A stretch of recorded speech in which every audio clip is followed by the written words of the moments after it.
बरोबर खूप बैठका घेतल्या. त्याच्यामध्ये 2024 पासून आतापर्यंत विविध स्तरावर त्यांच्या बरोबर बैठका झाल्या.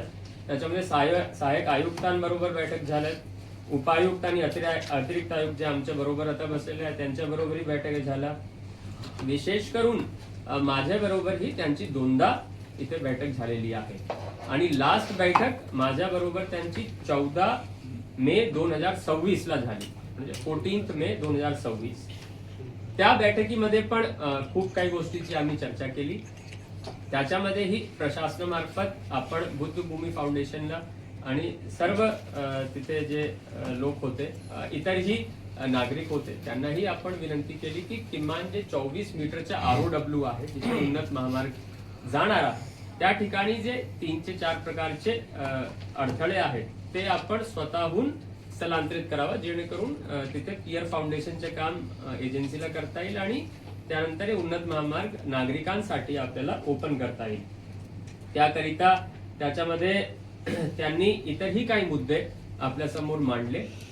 उदाहरण स्वरूपात त्यांची मागणी अशी होती की आजूबाजू असलेल्या संरक्षण भिंताचे काम आपण करावं. त्याचबरोबर उड्डाणपुलाला सांची स्तूपा धर्तीवर आहेत काही तसं गेट उभारण्यात यावा. थोडेफार अलाइनमेंट 18 मीटरची एक रोड आहे तिथे बदलावी. तर त्याचंही आम्ही सकारात्मक दृष्टीने त्यांना सांगितलं की नक्कीच टेक्निकली जे काही गोष्ट असेल ते MMRDA मार्फत आम्ही त्यांना करायला सांगू. आणि त्याकरिता मी MMRDA ला आणि त्यांच्या अधिकाऱ्यांनाही आदेशित केलं की नेक्स्ट डे जाऊन आपण फील्डवर त्याचीही पाहणी करून या आणि जे काही मदत असेल आजूबाजूचे परिसर विकासासाठी ते पण आपण करायला तिथे त्यांना मदत करू. मात्र नेक्स्ट डे म्हणजे 15 मे रोजी जेव्हा MMRDA चे अधिकारी गेले, कारण कुठलीही गोष्टी एक अप्रोच रोड करायचे असेल किंवा रिटेनिंग वॉल करायचे असेल किंवा इतरही काही कन्स्ट्रक्शन करायचे असेल, तिथे जाऊन जागाची पाहणी करणे, मोजमाप करणे हे तरी करावं लागेल, तरच काम होऊ शकते.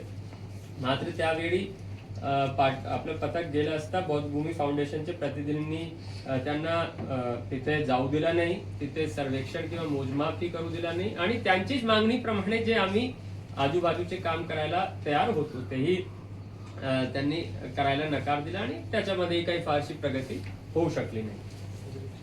त्याचबरोबर 14 मे रोजीही आम्ही त्यांना वारंवार विनंती केली की आपण हे जे राईट ऑफ वे मध्ये म्हणजे इतर ठिकाणी इतर आजूबाजूच्या जे क्षेत्र आहे त्याच्यामध्ये कुठल्याही प्रकारची अडचण नाही आहे, मात्र राईट ऑफ वे मध्ये जे 4-5 स्ट्रक्चर आहे ते आपण स्वतःहून काढून प्रशासनाला मदत करावा अशी आम्ही त्यांना विनंती केली. एवढंच नाही तर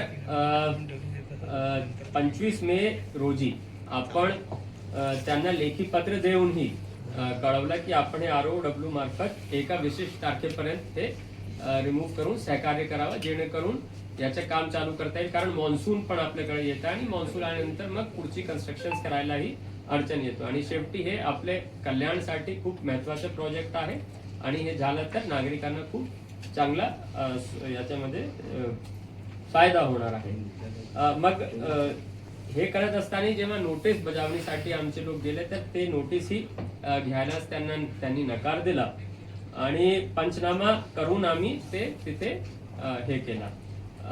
म्हणजे एवढं वेळी आपण प्रत्यक्ष भेटून त्यांना सांगितलं, त्यांना विनंती केली आणि नोटीस देऊनही त्यांना विनंती केली.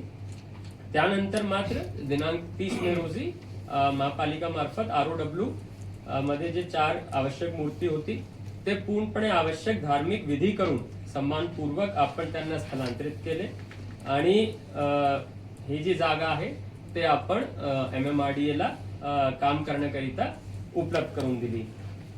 याच्यामध्ये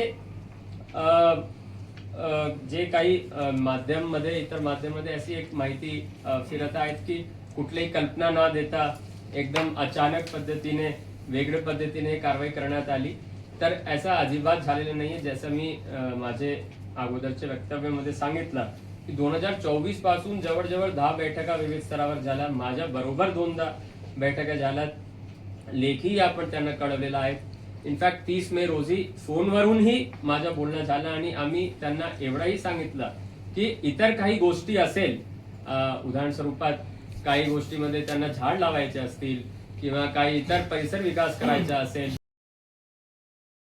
आल्या त्या कुठे प्रस्थापित केल्या? विधिवत केल्यात ना. फाउंडेशनचं स्वतःचं जे स्ट्रक्चर आहे जे सरांनी दाखवलं मुख्य त्यांच्याच ताब्यात दिलेलं आहे. आम्हाला मिळालेल्या माहितीप्रमाणे आणि मी स्वतः बघून आलोय ते विपश्यना केंद्रात कापडाने झाकून ठेवलेले आहेत. तर तुम्ही त्याला स्थापितच केलं नाही तर इथसर कसं झालं ते? ताब्यात दिले ताब्यात दिलं. ताब्यात दिले ताब्यात दिलं. त्यांची स्थलांतरित वसुल्या केलं, त्यांना ताब्यात स्थलांतरित. दिले. बरं, आता जेव्हा 4 तारखेला तुम्हाला परत मीटिंग घ्यायचीच होती त्यांच्याबरोबर त्यांचे हे सांत्वना करण्यासाठी आणि आम्हाला एवढं सर्व तुम्ही समजवायला बोलवलंय तर त्यांना 4 तारखेला मीटिंग नंतर हा कारवाई का केल्या नाही? 30 तारखेची कारवाई. एवढं लवकर व्हावा याची काय घाई होती? चुकलं. हे मीटिंग जी 4 तारखेची आहे हे कारवाई नंतर ठरलेली आहे. ठीक आहे, हरकत नाही, पण हेच प्रकल्प एवढं लवकर व्हावा याकरिता ही कारवाई करण्यात आली का? कुणाचं धडपण होतं का काही नाही, असं लवकरात काही नाही. लवकर काढावं? नाही नाही, म्हणून तर हे ते तुमच्या प्रश्न मूलतः चुकलेला आहे याकरिता की जे आम्ही सगळी गोष्टी सांगितली त्याच्या उत्तर त्याच्यामध्ये आहेतच. हे काही दडपण किंवा आजच कारवाई करण्यात आली असं नाही. मी सांगतो आता ऐका ना हा, तुम्ही. बोला. 16/12/2024, 31/12/2024, 6 जानेवारी 2025, 10 जानेवारी 2025, 6 मार्च 2025, ऑगस्ट 2025, नोव्हेंबर 2025, जानेवारी 2026 आणि मे 2026 असे. आणि हे तर आम्ही ऑफिशियली बैठका घेतल्या त्यानंतर त्याच्या पलीकडेही उपायुक्त, अपर आयुक्त आणि सहाय्यक आयुक्त यांच्या स्तरावर भरपूर चर्चा आणि बैठकी झाल्या मागील 1.5 वर्षामध्ये. तर हे काही 5 दिवसामध्ये किंवा 10 दिवसामध्ये घटना घडलेली आहे, असा काही भाग नाही जे तुम्ही प्रश्न माझं विचारण्याचा म्हणणं प्रयत्न असं होतं सर, फक्त भरपूर जसं आता काटेने प्रश्न विचारलेला तर त्या